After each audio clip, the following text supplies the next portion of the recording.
Video دیکھنے سے پہلے ہمارے چینل سیفی انفو سٹوری کو لازمی سبسکرائب کریں تاکہ ہر نئی آنے والی ویڈیو آپ کو بآسانی مل سکے۔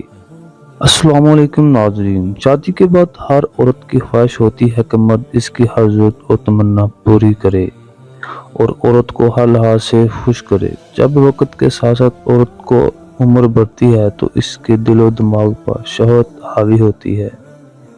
اگر مرد ہم بستری کے دوران عورت کو مطمئن کرنے اور اس کو سکون اور لذت دینے میں ناکام ہوتا ہے تو پھر عورت اپنی حرکتوں سے ناخوشی کا اظہار کرتی ہے۔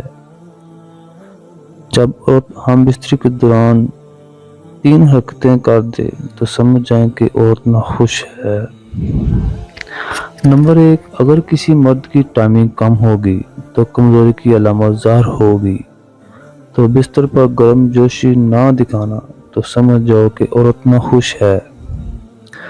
نمبر 2، اگر ہم بستری کے دوران عورت مرد کے نفس کو اپنی شرمگاہ میں لیتے ہوئے زور زور سے اپنی شرمگاہ کے اندر نہیں کھینچتی تو اس کا واضح مطلب ہے کہ عورت مرد سے ناخوش ہے۔